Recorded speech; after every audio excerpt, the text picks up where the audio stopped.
ఆత్మబంధు నమో నమ. గం గం గణపతియే నమ. ఈ జగత్తంతా కూడా భగవంతుని సృష్టియే. ఏది కూడా నీది కాదు. ఇచ్చేదే తానే, పుచ్చుకునేది తానే.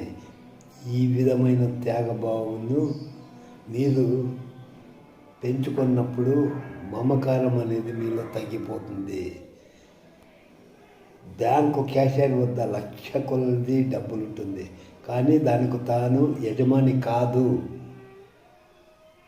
కదా. స్కూల్లో వైద్య, డ్యాన్సులు, బీరువాలు అన్నీ ఉంటాయి. వాటన్నిటికీ తాళం వేసి హెడ్ మాస్టర్ తాళం చెవి తన దగ్గర పెట్టుకుంటాడు. కానీ ఇది నా స్కూలు, నేను వీటికి యజమాని అని అహంకారపడకూడదు. అతనికి ట్రాన్స్ఫర్ వచ్చిందంటే ఒక టవల్ మాత్రం భుజాన్ని వేసుకొని వెళ్ళిపోతాడు. అంతేకాని కుర్చీలను, బీరువాలను తన వెంట తీసుకుని వెళ్ళాడు కదా. కారణం ఏమిటి?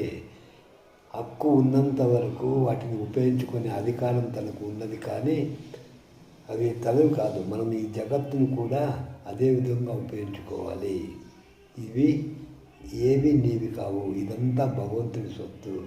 దాన్ని ఎట్లా ఉపయోగించుకోవాలి, వినియోగించుకోవాలి అనేదే నీ యొక్క నైపుణ్యం పైన, నీ యొక్క తెలివితేటల పైన ఆధారపడి ఉంటుంది. కాబట్టి జాగ్రత్తగా మనము ఖాళీ చేతుల్లో వచ్చాము, ఉత్తగా వచ్చినాము, ఉత్తగానే పోతుంటున్నాము. కాబట్టి ఇది జాగ్రత్తగా గమనించండి, చక్కగా జీవించండి. జై గురుదేవ్. ఆచార్య రామచంద్రజీ, బెంగళూరు.